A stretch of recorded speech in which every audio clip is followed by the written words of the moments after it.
Hello, and welcome to another teaching from 119 Ministries. We believe that the whole Bible is true and applicable to our lives today. If you'd like to learn more about what we believe and teach, please visit us at testeverything.net. If you enjoyed this video, don't forget to hit the like button and subscribe to our channel by hitting the subscribe button down below. We hope you enjoy studying and testing the following teaching.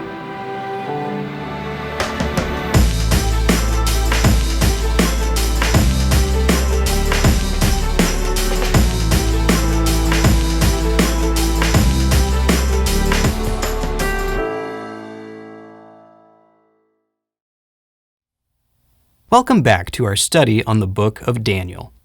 In our last teaching, we established that the book of Daniel was likely written in the 6th or 5th century BCE, and likely written by Daniel himself or by a combination of Daniel and other Babylonian Jews. In this teaching, we're going to go through Daniel chapter 1. Let's begin. Daniel 1, 1 through 7. In the 3rd year of the reign of Jehoiakim, king of Judah, Nebuchadnezzar, king of Babylon, came to Jerusalem and besieged it. And Yahweh gave Jehoiakim, king of Judah, into his hand, with some of the vessels of the house of God. And he brought them to the land of Shinar, to the house of his God, and placed the vessels in the treasury of his God. Then the king commanded Ashpenaz, his chief eunuch, to bring some of the people of Israel, both of the royal family and of the nobility, youths without blemish, of good appearance, and skillful in all wisdom, endowed with knowledge, understanding learning, and competent to stand in the king's palace, and to teach them the literature and language of the Chaldeans. The king assigned them a daily portion of the food that the king ate, and of the wine that he drank. They were to be educated for 3 years, and at the end of that time they were to stand before the king. Among these were Daniel, Hananiah, Mishael, and Azariah of the tribe of Judah. And the chief of the eunuchs gave them names. Daniel he called Belteshazzar, Hananiah he called Shadrach, Mishael he called Meshach, and Azariah he called Abednego. So Nebuchadnezzar, the king of Babylon, attacked and conquered Jerusalem, raided the temple, and took young men, including Daniel, from the Judean aristocracy as captives to Babylon. For 3 years, these young men would be served the king's food and given an elite Babylonian education in order to become advisors in the king's court. Before we read any further, we should address 2 important questions. First, how did the Jews end up being conquered and taken captive to Babylon? And second, why did God allow this to happen? To answer the first question, we'll go back in history just a little bit. Around 930 BCE, Israel was split into 2 kingdoms, Israel and Judah. In 722 BCE, after conquering Babylon and most of the rest of the Near East, the nation of Assyria conquered Israel and took most of the Israeli population into captivity. In 625 BCE, Nabopolassar, the king of the city of Babylon, made an alliance with the kingdom of the Medes. Together, those 2 kingdoms revolted against Assyria and gained their independence. They then proceeded to conquer most of the Near East themselves. In 608 BCE, Nebuchadnezzar, who was the son of Nabopolassar, led the Babylonian army to Judah, as we read in Daniel 1:1. So that's how it came to be that many Jews, including Daniel, were captured by the Babylonians. But why did God allow this to happen? Israel was God's chosen people, and the land of Canaan was their promised inheritance. Why were most of them taken away from their land by Assyria, and the rest of them taken away by Babylon? Why didn't God protect them and keep them in the land that He had promised to them? The prophets give us an answer. This exile and captivity of the Hebrew people was foretold by Isaiah. He says this, Isaiah 39, verses 5 through 7. Then Isaiah said to Hezekiah, "Hear the word of Yahweh of hosts.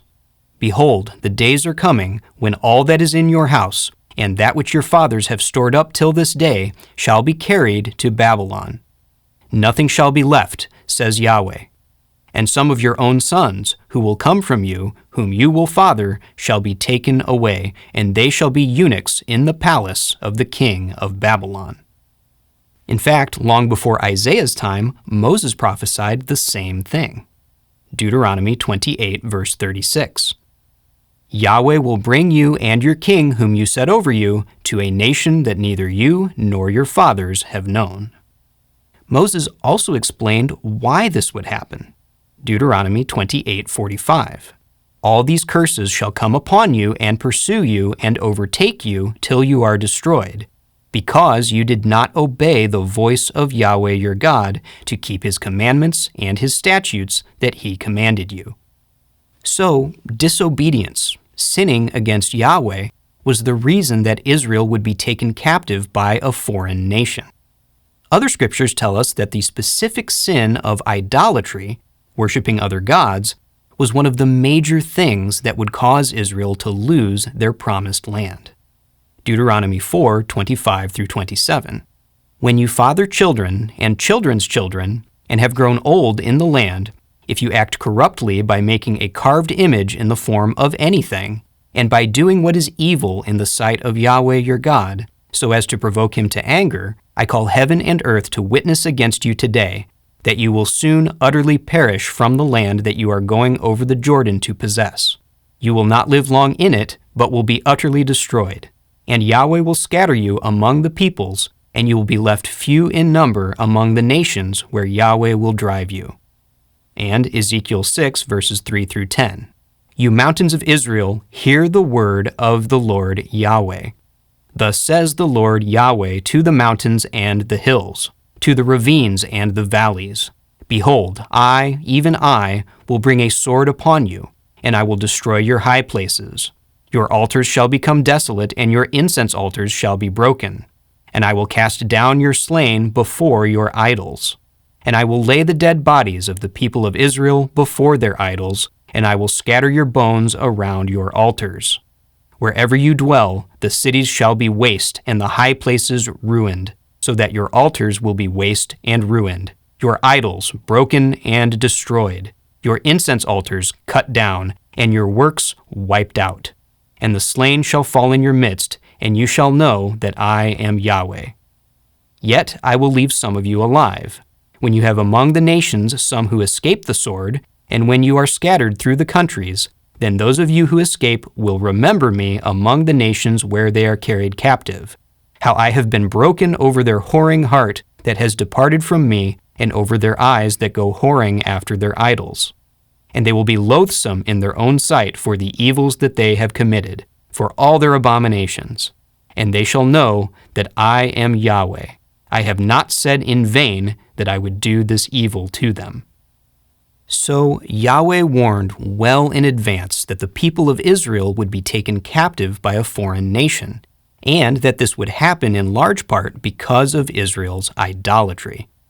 It turns out that Israel and Judah had been disobedient to Yahweh's commandments in the years leading up to Daniel's captivity, and idolatry had been a major part of that disobedience. Here's what Jeremiah says in Jeremiah 1, verses 15-16. For behold, I am calling all the tribes of the kingdoms of the north, declares Yahweh, and they shall come, and every one shall set his throne at the entrance of the gates of Jerusalem, against all its walls all around, and against all the cities of Judah. And I will declare my judgments against them, for all their evil in forsaking me. They have made offerings to other gods, and worshipped the works of their own hands. Jeremiah 11, 9-13. Again Yahweh said to me, a conspiracy exists among the men of Judah and the inhabitants of Jerusalem. They have turned back to the iniquities of their forefathers, who refused to hear my words. They have gone after other gods to serve them. The house of Israel and the house of Judah have broken my covenant that I made with their fathers. Therefore, thus says Yahweh, behold, I am bringing disaster upon them that they cannot escape. Though they cry to me, I will not listen to them. Then the cities of Judah and the inhabitants of Jerusalem will go and cry to the gods to whom they make offerings, but they cannot save them in the time of their trouble.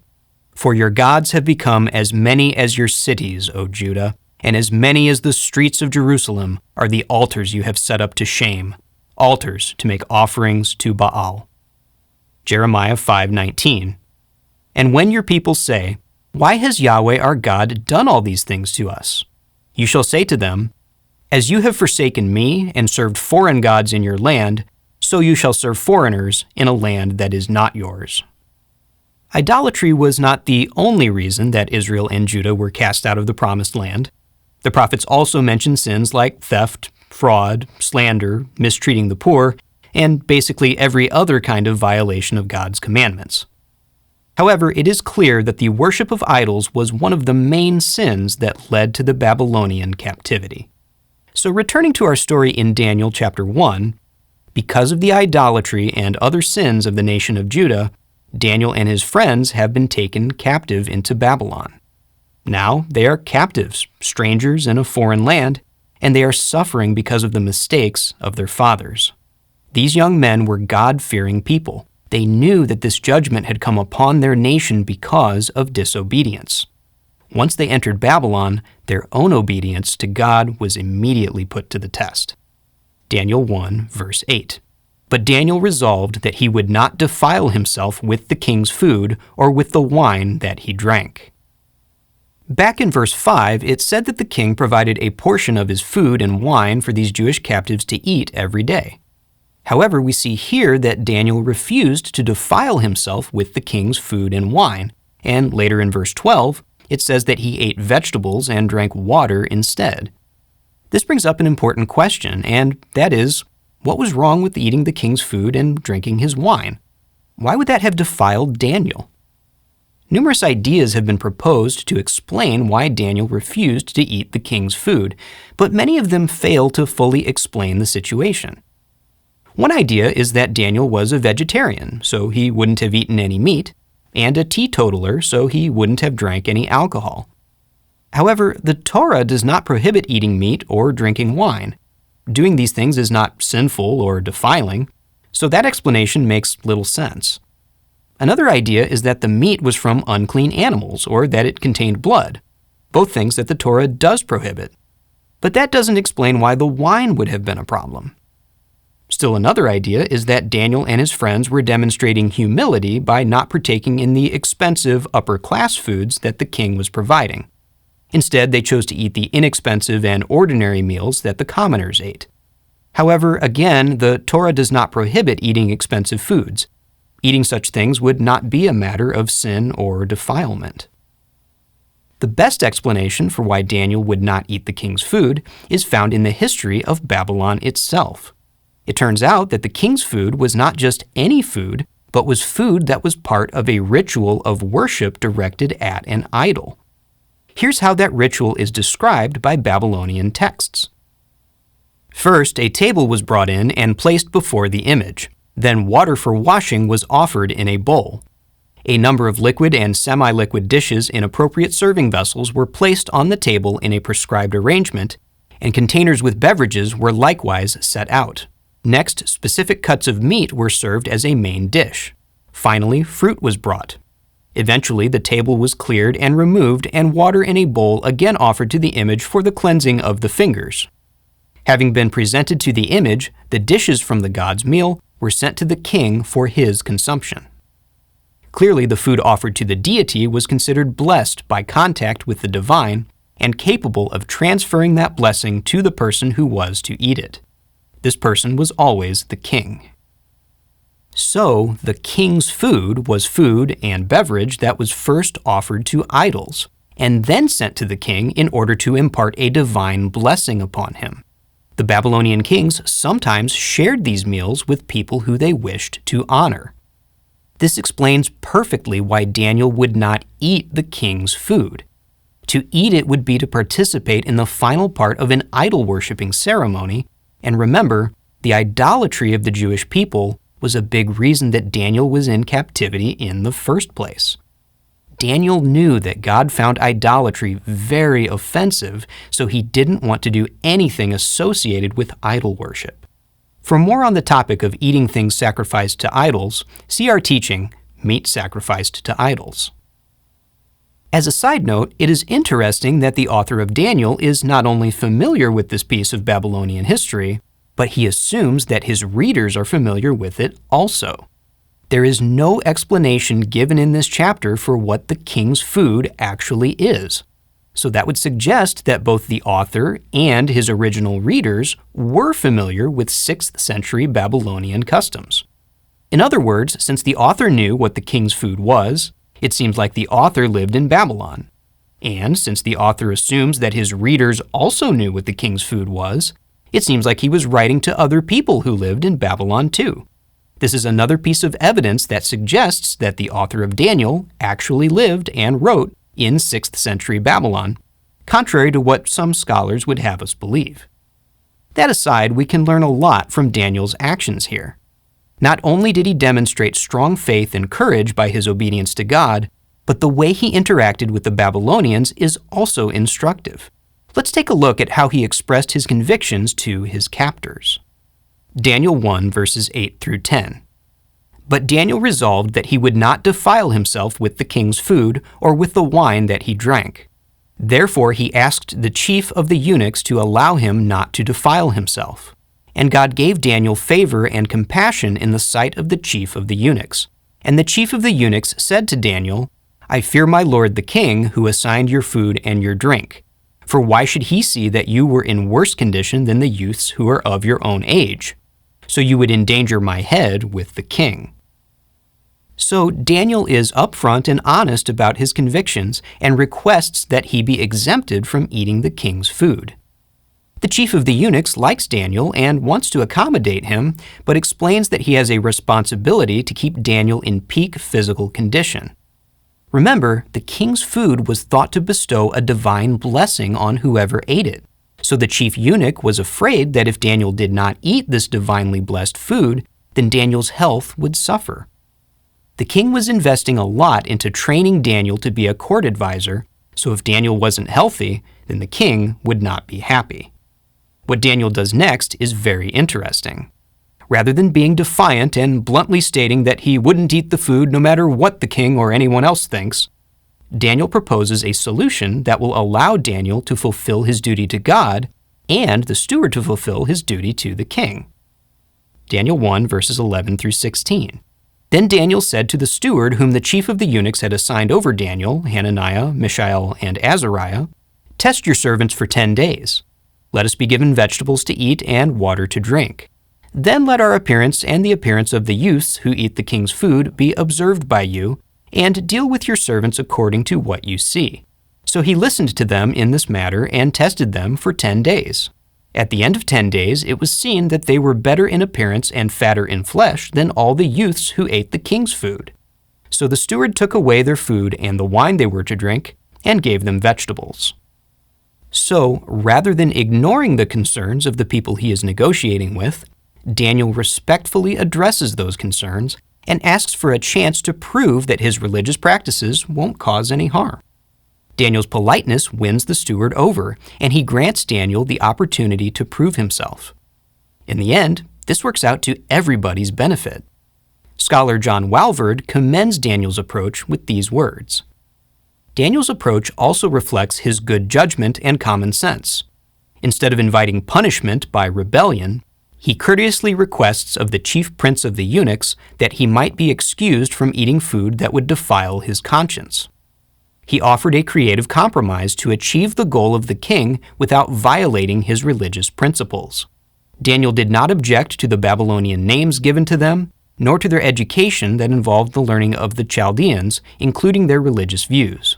These were not a direct conflict with the Jewish law. But here, Daniel is exercising a proper conscience in matters that were of real importance. Another positive consequence of Daniel's actions here is the fact that he and his friends ended up in even better health than the young men who ate the king's food. This made their caretakers look even better in the eyes of the king, and at the same time, this was a demonstration that Yahweh's blessing was greater than any blessing provided by the Babylonian idols. By remaining faithful to Yahweh, Daniel and his friends provided a great witness to the unbelievers around them. Let's read the last few verses in this chapter. Daniel 1, verses 17 through 21. As for these 4 youths, God gave them learning and skill in all literature and wisdom, and Daniel had understanding in all visions and dreams. At the end of the time, when the king had commanded that they should be brought in, the chief of the eunuchs brought them in before Nebuchadnezzar. And the king spoke with them, and among all of them none was found like Daniel, Hananiah, Mishael, and Azariah. Therefore they stood before the king. And in every matter of wisdom and understanding about which the king inquired of them, he found them 10 times better than all the magicians and enchanters that were in all his kingdom. And Daniel was there until the 1st year of King Cyrus. In the scriptures, many times there will be a few verses at the beginning of a story that briefly summarize the entire story. Genesis 1:1 is a great example of this. It says, "In the beginning, God created the heavens and the earth," which is a very brief summary of the story that comes next. The rest of Genesis chapter 1 describes the details of how God created the heavens and the earth. These last verses in Daniel chapter 1 are doing the same thing. They're providing a very brief summary of what is about to happen to Daniel and his friends over the course of the next 60 to 70 years.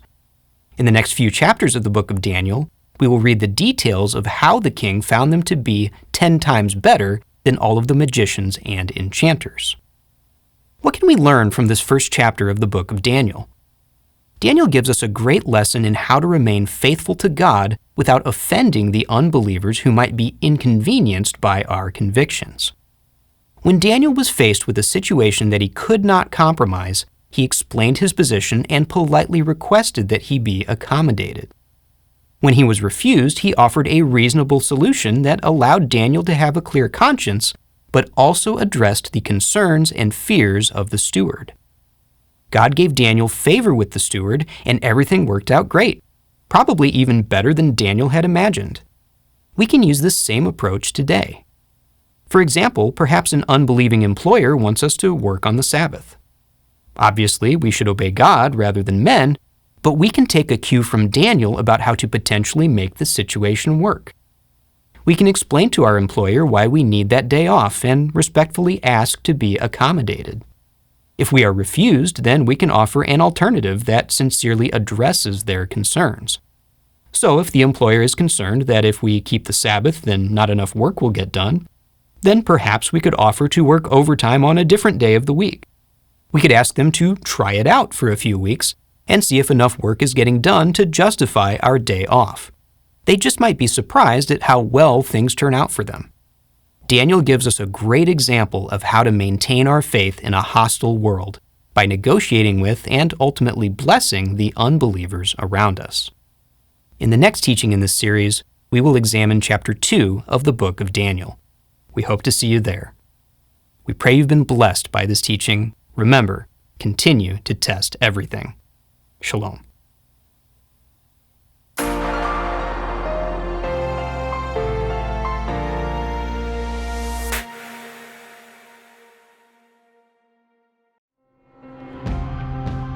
It is because of you, our generous supporters, who make it possible to offer these high-quality teachings completely free of charge. If you feel led to support 119 Ministries so that we can continue this effort, please visit testeverything.net and click on the Support 119 tab. Learn how you can partner with us to take the whole Word of God to the nations.